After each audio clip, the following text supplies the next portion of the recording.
سارا جنون از ہما قریشی قسط نمبر 14-15۔ وہ نوکری کی تلاش میں صبح سے ہی گھر سے نکل گیا تھا۔ وہ اس وقت کئی جگہوں پر انٹرویوز دیتا کسی دوسری فرم میں جا رہا تھا۔ اس وقت دوپہر کے 12 بج رہے تھے۔ وہ بس کے انتظار میں کھڑا تھا، مگر بس تھی کہ آ کر ہی نہیں دے رہی تھی۔ جبھی وہ رکشہ لینے کے گھر سے روڈ کراس کرتا جانے والے روڈ پر آ گیا تھا۔ وہ ہاتھ دے کر ایک رکشہ روکا تھا۔ کیا 400 روپے؟ او بھائی، کیا ہو گیا؟ یہاں 2 قدم پر ہی تو آفس ہے۔ وہ اس وقت اپنی دوسری منزل سے کوئی تقریباً 2 کلومیٹر کی دوری پر ہی تھا اور رکشہ والا علاقے کے حساب سے منہ کھول رہا تھا۔ تو بھائی 2 قدم پر ہی ہے تو رکشہ کیوں لے رہا ہے؟ پیدل ہی چلا جا۔ رکشہ والا بھی کوئی بل گیٹس کی اولاد تھا، 2 کھری سناتا یہ جا وہ جا۔ اس ملک کے غریب بھی صرف نام کے غریب ہیں۔ ذرا سا اللہ ہاتھ پکڑ لے، فوراً آپے سے باہر ہو جاتے ہیں۔ ایک ہم جیسے مڈل کلاس ہیں جن کی پوری زندگی برقراری قائم رکھنے میں گزر جاتی ہے۔ پیٹ میں روٹی نہ ہو مگر پھر برہم لاکھ پتی والا ہونا چاہیے۔ وہ خود ساختہ قیاس کرتا تیز ٹریفک کے باعث سائڈ پر ہوا تھا۔ تیز چڑھاتی ہوئی دھوپ سے پہلے ہی نام پتہ پوچھ رہی تھی۔ سونے پر سہاگا یہ رکشہ والا۔ وہ شدید پریشانی کے باعث اپنے پاس رکنے والا گاڑی میں نوٹس نہیں کر سکا تھا۔ اوئے ہیرو کدھر؟ علیشا، جو آج دوبارہ ٹکراؤ پر ذرا حیران ہوئی تھی، خود کو گاڑی سے باہر نکلنے سے روک نہیں سکی۔ اف، اب یہ کہاں سے آ گئی؟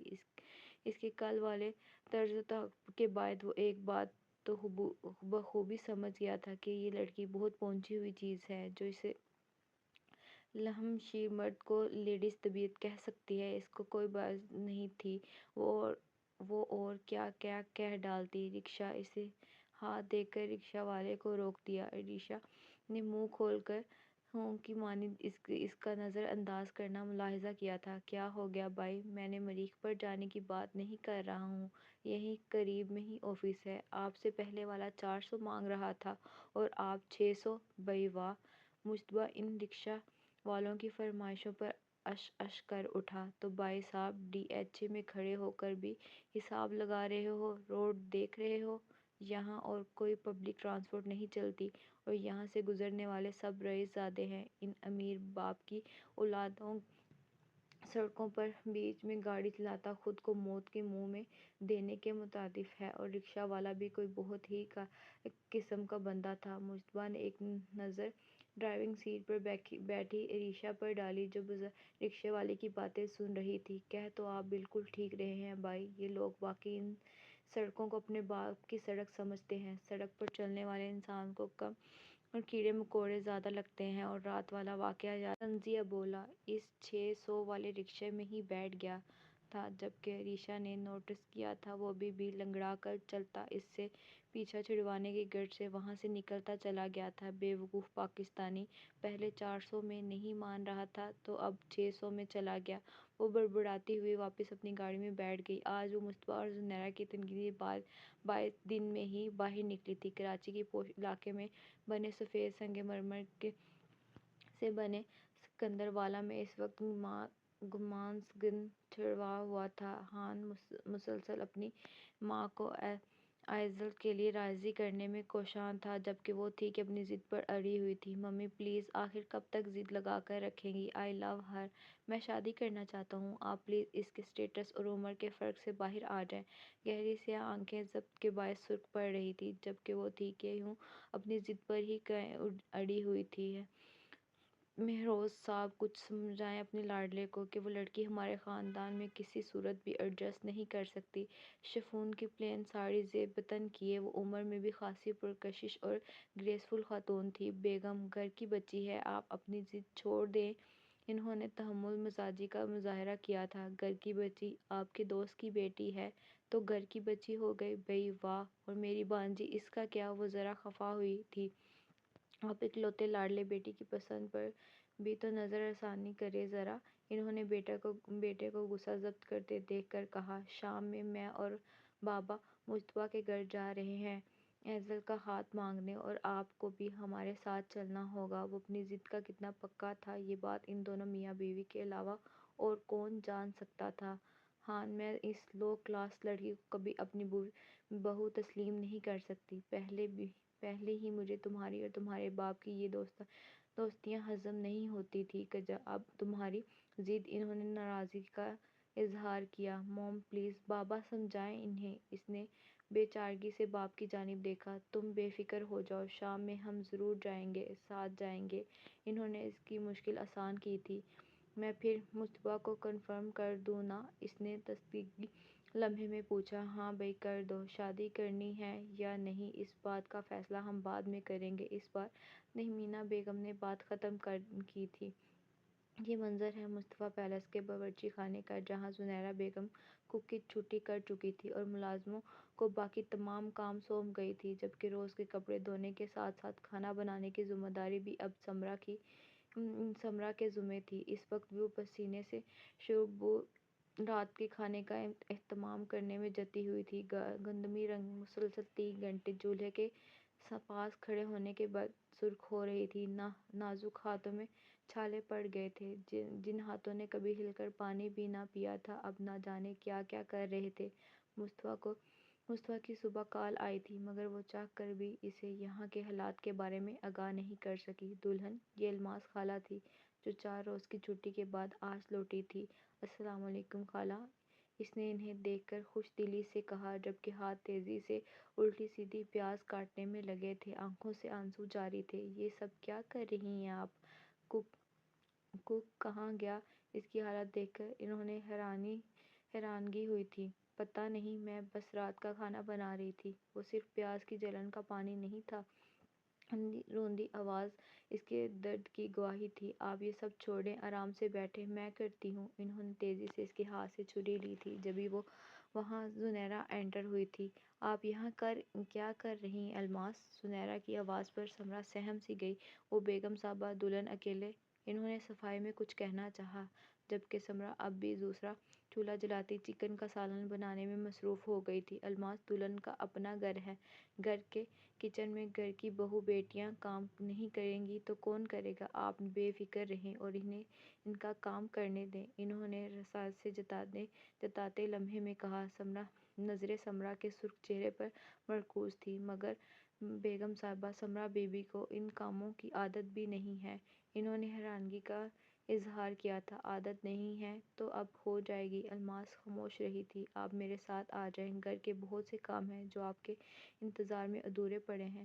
وہ انہیں لیتی باہر کی جانب بڑھ گئی تھی، جبکہ پیچھے موجود سمرا نے بے دردی سے اپنے گال رگڑ ڈالے تھے۔ اس زندگی کا انتخاب کرنا اس کا ذاتی فیصلہ تھا، اور اب اسے اسی زندگی کے ساتھ نباہ بھی کرنا تھا۔ قصبہ ملازم کی ہمراہی میں مصطفیٰ پیلس کے مہمان خانے تک آئی تھی۔ میڈم، آپ یہاں بیٹھیں، میں بیگم صاحبہ کو آپ کی آمد کی اطلاع پہنچا دیتی ہوں۔ قصبہ نے سر ہلایا، جبکہ اب جانتی نگاہوں ارد گرد کا جائزہ لے رہی تھی۔ آہت مصطفیٰ کا یہ محل نما گھر اس کی شخصیت کی ہی طرف بے حد خوبصورت اور شاندار تھا۔ وہ دیواروں پر لگی نایاب پینٹنگ، شو پیس، چھت پر لگے جھومر پر ہر چیز ہی بیش قیمتی اور اینٹیک تھی۔ کیسے آنا ہوا لڑکی؟ وہ ایک لمحے میں پہچان گئی تھی کہ وہ لڑکی سمرا کی بہن تھی۔ وہ آنٹی، میں سمرا سے ملنا چاہتی تھی۔ وہ ان کی آمد پر اہتمام نشست چھوڑ کر کھڑی ہو گئی تھی۔ کون سمرا؟ وہ خون بہاؤ میں آئی لڑکی؟ تم اس سمرا کی بات کر رہی ہو؟ وہ سخت الفاظ میں لہمے میں بے پناہ کارسموئے گویا ہوئی تھی، جبکہ اپنے بیٹے کی قاتل کی دوسری بہن کو اپنے گھر کی چھت تلے دیکھ غصے آسمان چھو رہا تھا۔ خون بہاؤ آنٹی، میرا بھائی بھی ابھی تک جیل کی سلاخوں کے پیچھے ہے، تو یہ خون بہاؤ کیسے ہو گیا؟ ویسے بھی آہت مصطفیٰ نے یہ نکاح اپنی مرضی سے کیا تھا۔ قصبہ کا دماغ گھوم گیا۔ بہتر یہی ہے لڑکی کہ تم یہاں سے چلی جاؤ، انہوں نے رساس سے کہا تھا۔ میں اپنی بہن سے ملنا چاہتی ہوں، اس نے ٹھوس لمحے میں کہا۔ آپ کی بہن تھی، اب اس گھر میں وہ خون بہاؤ کی حیثیت سے موجود ہے۔ وہ کس خوش فہمی میں رہنے کی قطعی کوئی ضرورت نہیں کہ مصطفیٰ نے یہ شادی محبت میں کی ہے، بلکہ مصطفیٰ تو گزشتہ 4 روز سے دبئی میں ہے، اور سمرا کو وہ خود سرونٹ کوارٹر میں چھوڑ کر گئے ہیں، کیونکہ تمہاری بہن نے خود اپنا آپ اس کے سامنے پیش کیا تھا۔ اب بک تو؟ وہ انتہائی ناگواری سے بولی تھی۔ اس نے حیرت ہوئی کہ کیونکہ وہ ایسی تو نہ تھی۔ آنٹی، آپ زیادتی کر رہی ہیں۔ اس نے احساس دلانا چاہا، زیادتی تو تمہارے بھائی نے کی ہے۔ میرے جوان سات بیٹے کو موت کے گھاٹ اتار کر وہ بھی یکدم آپے سے باہر ہوئی تھی، قصبی سہم سی گئی تھی۔ لڑکی، بہتر یہی ہے کہ تم یہاں سے اپنی شکل لے کر چلی جاؤ، ورنہ اچھا نہیں ہوگا۔ میں پہلے ہی بہت مشکل سے تمہاری بہن کا وجود اس گھر میں برداشت کر رہی ہوں۔ وہ لمحے میں بے پناہ ناگوار سمندر چکنے سے گویا ہوئی تھی۔ مگر اب ایک بار تو ملنے دیں مجھے سمرا سے۔ اب وہ منتوں پر اتر آئی تھی۔ میں نے کہا نا لڑکی، یہاں سے اپنی شکل لے کر چلی جاؤ، سمجھ نہیں آ رہا تمہیں؟ وہ غصہ ہوئی۔ اوکے ریلیکس، میں چلی جاتی ہوں، مگر میں پھر آؤں گی، اور اس بار اپنی بہن کو ساتھ لینے جانے کے لیے وکیل بھی ساتھ لاؤں گی۔ وہ بھی نڈر لمحے میں بولی۔ بکار دل کے ساری مصطفیٰ پیلس سے نکل آئی۔ زنیرہ نے سر جھٹکا تھا۔ شاہ مہان اپنی ماں اور باپ سمیت ایزل کا رشتہ لینے آیا تھا۔ مشتبہ بھی ان لوگوں کی وجہ سے جلدی گھر آ گیا تھا۔ البتہ وہ لوگ چھوٹے سے مہمان خانے میں بیٹھے تھے۔ ایزل جو چائے پانی سرو کرنے کے بعد اندر چلی گئی تھی، اب وہاں صرف احان اور اس کے پیرنٹس، جبکہ دوسری طرف مشتبہ خاموش بیٹھا تھا۔ انکل، ماما، بابا کے حیات میں آپ لوگ کبھی اس رشتے کے لیے راضی نہیں ہوئے۔ اب احان کا ذل لگانا اور انتہائی قدم اٹھانا میں خود مجبور ہو گیا ہوں، ورنہ کبھی اپنی بہن کی شادی آپ کے خاندان میں نہیں کرتا۔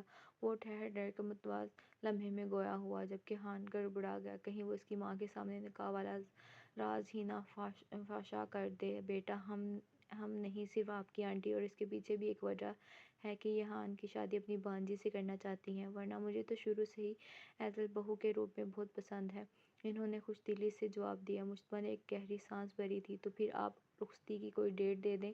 وہ سنجیدہ تھا۔ واٹ، اتنی جلدی؟ نہیں، ابھی تو میں اتنی جلدی اپنی بیٹی کی شادی کا ارادہ نہیں رکھتی، انہوں نے صاف انکار کیا تھا۔ کیا مطلب آپ کا آنٹی؟ احان یہ کیا کہہ رہی ہیں؟ اس نے ناگوار سے احان کی طرف دیکھا۔ ریلیکس رہو، میں سمجھا لوں گا انہیں، تم بس رخصتی کی تیاری مکمل رکھو، ہم جلدی ہی کوئی تاریخ طے کر لیں گے۔ احان نے فی الحال اسے آنکھوں کے اشارے سے تحمل رکھنے کا کہا تھا۔ تیاری کیا کرنی ہے؟ آپ لوگ تو سب جانتے ہی ہیں کہ میں اپنی بہن کو جہیز کے نام پر زیادہ کچھ نہیں دے سکتا، بس جو کچھ ہے وہ ایزل کا نصیب ہے۔ اس کے بغیر کسی لگی لپٹی رکھنے سیدھی بات کی تھی۔ ہمیں وہ کچھ چاہیے بھی نہیں، بس ہماری بیٹی ہمارے حوالے کر دو۔ مہروز کی محبت پر عورت میں چھپی ایزل اور مشتبہ دونوں ہی مسکرائے تھے، اس بات سے اکثر بے خبر کہ محبت کے بہت سے امتحان پاس کرنے باقی تھے۔ آج مصطفیٰ کے واپسی کی فلائٹ تھی۔ سمرا نے آج زنیرہ بیگم نے کوئی کام نہیں کروایا۔ کک اپنی ڈیوٹی پر واپس آ چکا تھا، البتہ وہ صبح سے کمرے میں بند تھی۔ بلا ضرورت تو وہ ویسے بھی کمرے سے باہر نکلنے سے گریز ہی کرتی تھی۔ اس وقت سنگار آئینے کے سامنے کھڑی اپنا تنقیدی جائزہ لینے میں مگن تھی۔ گندمی رنگت، جس پر سی گرین رنگ کا ہلکی کڑائی والا کرتا کھل رہا تھا، گلے میں شفون کا دوپٹہ پڑا تھا، گہری سیاہ آنکھیں ہمیشہ کی طرح بجھی سی تھی، چہرے کی شادمائی برقرار تھی۔ باورچی خانے کے دو کام کرنے سے اس کی ملکیتی حسین میں کوئی خاص فرق نہیں آیا تھا۔ وہ کوئی ایسی بھی حسین لڑکی نہیں تھی کہ کوئی اس پر بری طرح فدا ہوتا، مگر یہ حقیقت تھی کہ مصطفیٰ نہ صرف اس سے بہت محبت کرتا تھا، بلکہ اس سے زیادہ ان دونوں کی مابین ہمیشہ احساس کا رشتہ قائم رہا۔ وہ دونوں ہی میچور تھے، ایک دوسرے کی بہت عزت کرتے تھے۔ یہی وجہ تھی کہ آج سے 5 سال قبل مصطفیٰ نے اس کے اور اس کے خاندان کا فیصلے کا احترام کیا تھا، اور اب یہ جو حالات پیدا ہو گئے تھے، ان میں مصطفیٰ چاہتا تو اپنے بھائی کے خون کے بدلے کے ساتھ ساتھ اپنی بے عزتی کا بدلہ لے سکتا تھا۔ اسے زنیرہ سے کوئی شکوہ نہیں تھا، انسان ایسے ہی ہوتے ہیں، جب چوٹ لگتی ہے تو اچھے تڑپ جاتے ہیں۔ اس عورت نے بھی تو جوان بیٹا کھویا تھا، جس نے بغیر شوہر کی بڑی مشکلوں سے پال پوس کر جوان کیا تھا۔ وہ انسان تھی جبھی یہ ایسا رویہ اختیار کرے گی، اور اگر وہ ایسا کچھ نہ کرتی تو پھر شاید ان کا شمار فرشتوں میں ہوتا، بلکہ وہ تو اس سے زیادہ برے حالات کے لیے خود کو تیار کر کے آئی تھی۔ ابھی تو ویسا کچھ بھی نہیں ہوا، جو بھی تھا، مگر یہاں اس کے ساتھ انسانیت سے گرا سلوک تو ہرگز نہیں ہو رہا تھا۔ اس نے تو سکے ماں باپ کے گھر میں ہمیشہ مینٹلی ٹارچر برداشت کیا تھا، سکے باپ سے برخورداری کے طرفے سنے تھے، وہ ساری ذہنی اذیتیں ان 2 کاموں پر بھاری تھیں۔ اب وہ اپنے معمولی سے نقش دھیرے سے چوتی اپنے سوچوں میں گم تھی، جب اسے باہر سے آواز آنے لگی۔ یقیناً مصطفیٰ واپس آ گیا۔ لب خود بخود مسکراہٹ میں ڈلے، دل عجیب لے میں دھڑک اٹھا تھا۔ جبھی بجھی آنکھیں چمکنے لگی تھی، اپنے نم بالوں کو ہاف کیچر میں قید کرتی وہ تیزی سے روم سے باہر آئی۔ میں بالکل ٹھیک ہوں ماں، کیا ہو گیا آپ کو؟ صرف 4 دن کے لیے ہی تو گیا تھا۔ وہ پہلی بار تو ہرگز نہیں گیا تھا۔ وہ کتنی ہی دیر سے روتی زنیرہ کو سینے لگائے کھڑا تھا، جو شاید مزمل کے کچھ زیادہ ہی احساس ہو گئی تھی۔ مصطفیٰ آئندہ اپنی جگہ کسی بھی امپلائی کو باہر بھیج دینا، مگر تم نہ جانا۔ تم جانتے تو ہو کہ میں اب تمہارے ایک لمحے کے لیے بھی اپنی نظروں کے سامنے سے اوجھل نہیں کر سکتی۔ وہ کتنی ہی دیر ماں کو سینے سے لگائے کھڑا رہا۔ ایک طرف کھڑی عائشہ ماں بیٹی کی محبت دیکھ کر دھیرے سے مسکرا رہی تھی، جبکہ مصطفیٰ کی تشنیع نگاہیں ہمیشہ کی طرح اس ستم گر لڑکی کو ڈھونڈ رہی تھی۔ آنٹی مجھے بھی ملنے دیں اپنے دوست سے۔ وہ ماحول میں تناؤ محسوس کر خود چل کر نزدیک آئی۔ وہ تو مسکرا کر پیچھے ہوئی تھی اور عائشہ ہمیشہ کی طرح لاپرواہی سے مصطفیٰ کے سینے سے لگی۔ وہ بھی جو نگاہیں سمرا کے کمرے کے دروازے پر مرکوز کیے کھڑا تھا، یکدم سپاٹ یہی وہ لمحہ تھا جب سمرا کے کمرے کا دروازہ کھلا اور اس کا حسین چہرہ نمودار ہوا، مگر وہاں کا منظر دیکھ کر اس کی پیشانی پر سینکڑوں بل نمودار ہوئے تھے۔ چہرہ غصے کی زیادتی سے سرخ پڑ گیا۔ اتنا تو وہ کبھی اپنے شوہر کے نزدیک نہیں ہوئی تھی جتنا یہ لڑکی مصطفیٰ سے چپک رہی تھی۔ مصطفیٰ کو گھبراہٹ کا شکار دیکھ کر وہ چہرے پر سپاٹ تاثرات سجائے ہوئے ہولے ہولے قدم اٹھاتی نزدیک آ گئی۔ السلام علیکم۔ مصطفیٰ نے نرمی سے اپنے سینے سے لگی عائشہ کو خود سے جدا کیا اور اس کے سلام کا جواب دیتے خفت سے انگوٹھے سے ماتھا کھجائے السلام کا جواب دیے۔ کیسی ہیں آپ؟ وہ ذرا فاصلے سے کھڑی سمرا کے قریب ہوتا ایک لمحے میں اسے بازوؤں سے پکڑ کر کندھے سے لگا گیا۔ اس بار سماٹنے کی باری سمرا کی تھی۔ زنیرہ کے ماتھے پر ناگواری کے شکن نمودار ہوئے تھے۔ عائشہ کو بھی اب مصطفیٰ کا یہ عمل ایک آنکھ نہ بایا تھا۔ ٹھیک، اس نے جلدی سے اپنا آپ مصطفیٰ کی گرفت سے آزاد کرواتے فاصلے پر ہونا چاہا، جو اسے کندھے سے لگائے کھڑا شاید چھوڑنا بھول چکا تھا، جبکہ اب وہ شرارت سے سمرا کے چہرے کے تاثرات سے اٹھا رہا تھا، جو شرمائی گھبرائی سے مسلسل نامحسوس انداز میں مزاحمت کر رہی تھی۔ مصطفیٰ چلو تم فریش ہو جاؤ، میں کھانا لگواتی ہوں۔ وہ ماتھے پر ناگواری کے بل سجائے واک آؤٹ کر گئی، جبکہ خود کو مصطفیٰ کے سائے سے آزاد کرواتی وہ بھی جلدی سے وہاں سے نکلنے کے لیے پردو تھی۔ اور سناؤ مصطفیٰ ٹرپ کیسا رہا؟ عائشہ نے اس کی توجہ بھٹکانی چاہی۔ مصطفیٰ کا یوں سمرا کی جانب جھکاؤ اسے بری طرح کھل رہا تھا، ویسا ہی جیسا بزنس ٹرپ ہوتا ہے۔ چلو میں چینج کر آتا ہوں، سمرا میرے ساتھ آئیں۔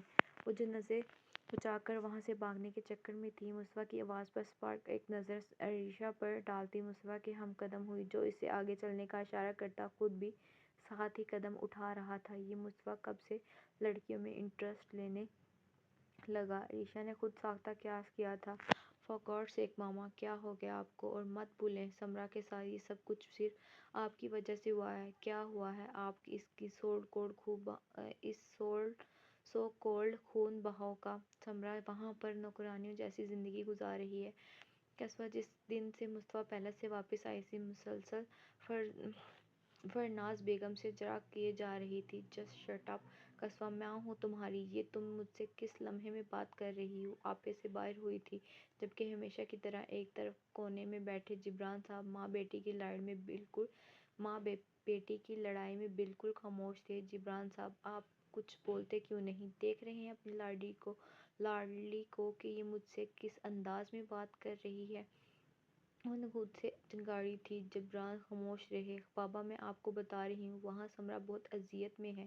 وہ زنیرہ آنٹی، انہوں نے مجھے سمرا سے ملنے تک نہیں دیا، اور آج مجھے بھی ویسا نہیں ہے جیسا نظر آتا ہے۔ انہوں نے وہاں سمرا کو سرونٹ کوارٹر میں رکھا ہوا ہے، سارے گھر کے کام کرتے ہیں۔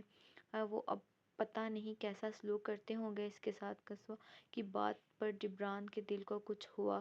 میں بتا رہی ہوں آپ کو بابا، یہ سمرا کے ساتھ زیادتی ہے۔ کل ہی وکیل کریں اور میرے ساتھ چلیں، ہم سمرا کی ڈیورس کروا کر اپنے ساتھ واپس لے کر آئیں گے۔ شارک بھائی اپنے کیے کی سزا بھگت رہے ہیں جب تک کیس چل رہا ہے۔ کیا ہم سمرا کو یہ تمام اذیتیں بھگتنے کے لیے تنہا چھوڑ دیں؟ کیا لاوارث ہے وہ؟ باپ اور بھائی کے ہوتے ہوئے بھی یہ سب کیوں برداشت کرے؟ قصوہ تو اس تیز کاٹتے لمحے میں پہلی بار اس قدر شدت سے گرائی تھی۔ دماغ خراب ہو گیا تمہارا لڑکی، جبران صاحب سمجھائیں اپنی لاڈلی کو، ہمارے یہاں طلاقیں نہیں ہوا کرتی، اور تم یہ منحوس الفاظ اپنی زبان پر لائی بھی کیسے؟ جو کیا سمرا نے خود اپنے ساتھ کیا۔ میں نے یا تمہارے باپ نے اس سے نہیں کہا کہ وہ جا کر آج مصطفیٰ سے شادی رچا لے؟ فرناز قریب آتی بیٹی کو لتا چڑھ چکی تھی، جبکہ قصوہ نے دکھ سے باپ کی طرف دیکھا۔ ان سے زیادہ کمزور شخص شاید ہی کبھی اس نے اپنی زندگی میں دیکھا ہو۔ بابا، آپ نے سمرا کے ساتھ مجھے بھی مایوس کیا ہے۔ اب سمجھ آتا ہے مجھے کہ اس نے کبھی اپنے لیے کوئی سٹینڈ کیوں نہیں لیا۔ جس لڑکی کی بیک اتنی کمزور ہو، اس کا باپ اس کا نہ بھی، ایسی لڑکیاں معاشرے کے لیے ہاتھوں کا کھلونا ہی بنتی ہیں، جس طرح سمرا بنی ہوئی ہے۔ احد مصطفیٰ کے غرض اس کا دل بہلانے کا سامان، وہ اتنی تلخی سے بولی تھی، جبران صاحب بلبلا اٹھے تھے۔ قصوہ، خاموش ہو جاؤ، اور خبردار جو تم نے آئندہ اس قسم کی واہیات الفاظ استعمال کیے۔ سمرا اپنے لیے یہ گڑھا خود کھودا ہے۔ وہ نہ مانتی مصطفیٰ کی بات اور واپس آ جاتی۔ پھر میں دیکھتا کہ احد مصطفیٰ میری بیٹی کے ساتھ کیسے زیادتی کرتا۔ اگر وہ کوئی زیادتی برداشت کر رہی ہے تو یہ سب اس کی جلد بازی کا نتیجہ ہے۔ جبران کوئی سخت قسم کا تاؤ آیا تھا۔ بالکل صحیح کہہ رہے ہیں جبران، فرناز نے بھی حمایت کرنی چاہیے۔ Shut up, just shut up, یہ سب تمہاری وجہ سے ہوا ہے، منافق عورت۔ نہ تم مجھے خون بہاؤ کے لیے فورس کرتی، نہ مجھے اپنی بچی کو آزمائش میں ڈالتا، اور نہ ہی وہ یہ جذباتی قدم اٹھاتی۔ اس بار وہ فرناز پر دہاڑتے جن کی بولتی بند ہو گئی تھی۔ قصوہ، جائیں آپ اپنے کمرے میں۔ قصوہ اپنے دونوں ماں باپ پر ایک تصویری نگاہ ڈالتے اپنے کمرے میں بند ہو گئی۔ وہ دونوں صرف ایک دوسرے کو بلیم کرنے میں مصروف تھے، جبکہ سمرا کی زندگی جہنم بنی ہوئی تھی۔ اگر بیٹی کا اتنا ہی خیال ہے، یا اگر غیرت جوش مار رہی ہے، تو کر لیں اپنی دوسری بیٹی کے مشورے پر عمل، مگر مجھے باتیں سنانے کی ضرورت نہیں ہے۔ آپ کی بیٹی کی نیت پہلے سے خراب تھی، ہے نا؟ اپنی ماں جیسی وہ غصے اور تنگی سے بولتی وہاں سے واک آؤٹ کر گئی، جبکہ جبران صاحب اپنا سر پکڑ کر بیٹھ گئے تھے۔ آخر یہ ان کے گھر میں ہو کیا رہا ہے؟ یہ بات سمجھ سے بالاتر تھی۔ ان کی تینوں اولادیں ان سے بدظن ہو گئی تھیں۔ وہ دونوں آگے پیچھے ہی مصطفیٰ کے کمرے میں داخل ہوئے تھے۔ وہ پیچھے آتے مصطفیٰ نے احتیاطاً کمرے کا دروازہ بند کر دیا۔ سمرا چونک کر مڑی تھی۔ کیا ہوا؟ اتنا گھبرا کیوں گئی؟ وہ اسے ایک نظر دیکھ خود اپنا کوٹ اتار کر ایک طرف پھینکتا سوالیہ گویا ہوا۔ چہرے پر سنجیدگی تاری ہوئی تھی۔ میں کیوں گھبراؤں گی؟ وہ اپنا لہجہ متن مضبوط بناتی، ذرا منہ بنا کر بولتی، صوفے پر پڑا اس کا کوٹ اٹھانے لگی تھی۔ رہنے دیجیے، میں نے اس کام کے لیے آپ کو نہیں بلایا ہے۔ سائڈ ٹیبل پر گھڑی اتار کر رکھتے اسے باز رکھا۔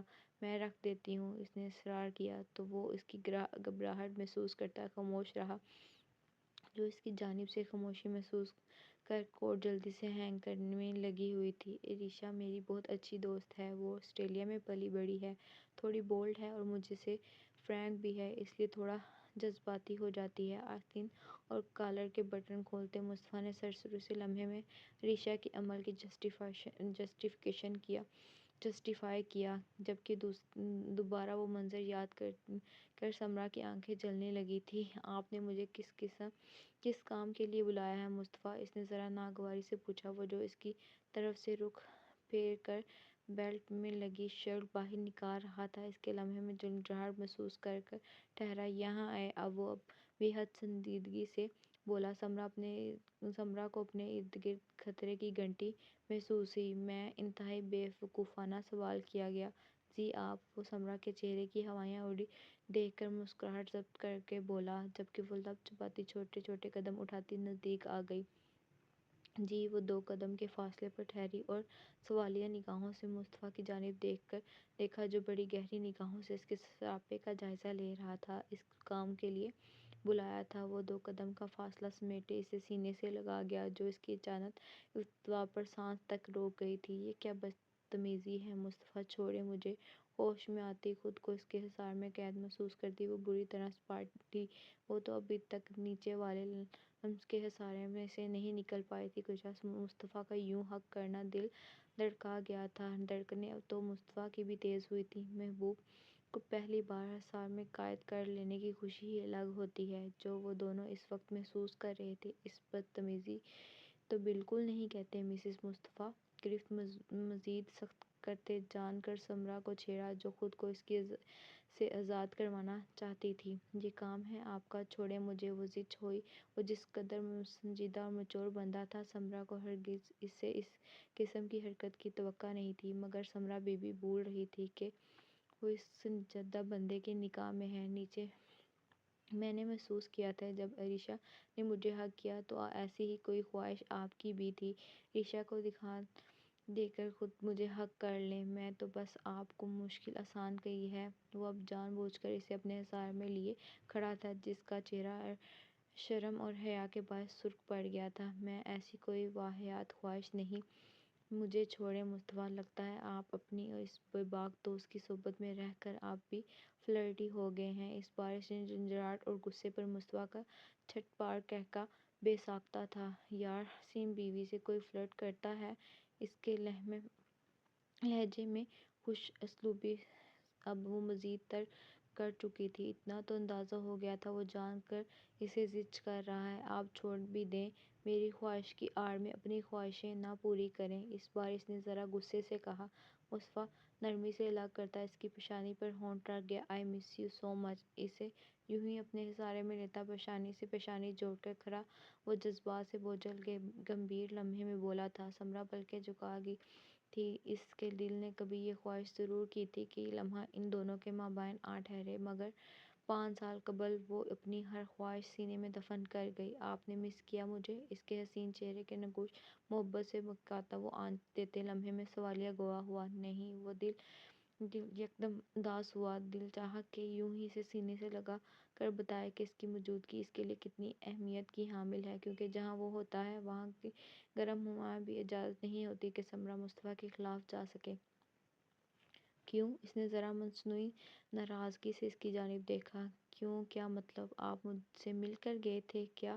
جو میں آپ کو یاد کروں۔ آپ وہ فاصلے پر ہو گئی تھی جب مصطفیٰ ایک گہری سانس لیتا بیڈ پر بیٹھ گیا تھا۔ یار جلدی میں نکلا تھا، پتہ تو تھا آپ کو۔ آفٹر آل آپ میرے ساتھ اتنا عرصہ کام کر چکی ہیں۔ آپ۔ اس نے ماضی کا حوالہ دیا۔ ہاں، وہ بھی صرف خبر ہی نہیں لی، پیچھے کوئی سمرا بھی ہے۔ سمرا کے سارے شکوے شکایات بھی بس اسی سے تھے۔ ایک مان تھا کیونکہ وہ کسی کی بات نہیں ٹالتا تھا۔ روز کال تو کرتا رہا ہوں آپ کو۔ ہاں، مگر وہاں دبئی سے بیٹھ کر آپ کو ایسے حق تھوڑی دے سکتا تھا۔ اس کا ہاتھ پکڑ کر اپنے پاس بٹھایا۔ وہ ایک بار پھر شرارت پر آمادہ ہوا۔ سمرا نے منہ بگاڑ کر گھورا تھا۔ مصطفیٰ کو اس کے چہرے کے ایکسپریشن دیکھ کر ہنسی آئی۔ ہنستی رہا کریں، اچھی لگتی ہیں۔ اس کا ہاتھ اپنی گرفت میں لیتے وہ محبت سے بولا تھا۔ اب جلدی میں مجھے بتائیں، یہاں میرے پیچھے میں کیا ہوا؟ وہ جو اس کا ہاتھ اپنی گرفت میں لے بیٹھا تھا کہ انگوٹھے پہ سینکڑوں کٹ دیکھ کر ٹھنڈ گیا۔ کچھ ہونا تھا، کچھ بھی نہیں ہوا۔ وہ اپنا ہاتھ اس کی گرفت سے نکالنے کی کوشش کرتی یہ ہاتھ پر کیا ہوا پھر؟ ایسا لگ رہا ہے دیگیں چڑھانے کے لیے پیاز کاٹے ہیں آپ نے۔ اس کا انگوٹھا اس کے سامنے کیا۔ سمرا یکدم اپنی حماقت کا احساس ہوا۔ کٹنگ بورڈ یوز کرنے کی اسے عادت نہیں تھی، اور یہ سب کٹنگ تیزی دار چھری کی بدولت تھے۔ یہ سب کٹس تیز دار چھری کی بدولت تھے۔ یہ تو ویسے ہی ہیں بس۔ اس نے ایک بار پھر ہاتھ آزاد کروانا چاہا۔ ویسے ہی بس، کچھ نہیں۔ 5 سال اپنے گھر سے دور دیار غیر میں رہا ہوں۔ وہاں کام کرنے کے لیے میری بیوی نہیں بیٹھی تھی۔ کچن کے سارے کام اپنے ہاتھوں سے کیے ہیں۔ یہ سب جانتا ہوں۔ یہ کٹ چھری کی وجہ سے لگے ہیں۔ آپ زیادہ ڈرامے کرنے کی ضرورت نہیں ہے۔ مجھے فوراً بتائیں میرے پیچھے سے یہاں کیا ہوا؟ اس بار اس کا لمحہ سخت تھا۔ ایسا کچھ نہیں مصطفیٰ۔ اس نے ممنا کر اپنا ہاتھ اس کی گرفت سے نکالنا چاہا۔ آپ خود بتا رہی ہیں یا میں ملازم کو یہاں بلاؤں؟ مصطفیٰ کے بدلتے تیور دیکھ کر سمرا کا سانس خشک ہوا تھا۔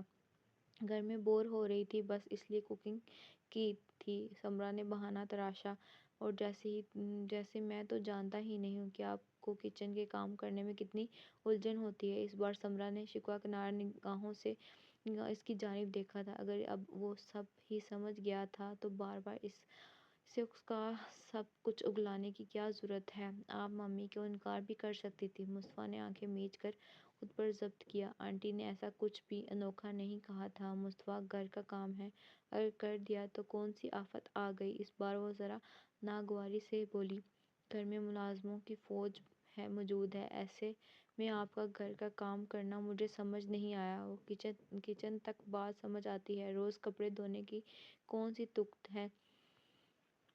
جب میں نے آپ سے پوچھا آپ نے مجھے انکار کر دیا، مجھ سے جھوٹ بولا، جب میں نے ہمیشہ آپ کو یہی بات کہی ہے کہ کوئی بھی مسئلہ یا پریشانی ہو آپ نے بلا جھجک مجھے بتایا کریں، مگر نہیں، آپ کو تو عادت ہے مصطفیٰ سے بات چھپانے کی۔ اب وہ خفائی کا اظہار کرتا غصہ ہوا، جبکہ وہ چہرے کے ساتھ ساتھ نگاہیں بھی جھکا گئی، آنکھیں نمکین پانیوں سے بھر گئی تھی۔ فی الحال مجھے آپ پر بالکل بھی ترس نہیں آ رہا، کیونکہ جو شخص خود پر ترس نہ کھائے اس سے ہمدردی یا محبت کرنا بیکار ہے۔ وہ اس کے چہرے سے رخ پھیرتا سخت لمحے میں بولا، سمرا کی یہ خوش فہمی ہی تھی کہ اس کے اتنے ملازموں کے ہوتے ہوئے گھر میں ہوتی کارروائی سے بے خبر رہے گا۔ اصل غصہ تو اسے اس کی بات چھپانے پر آیا تھا۔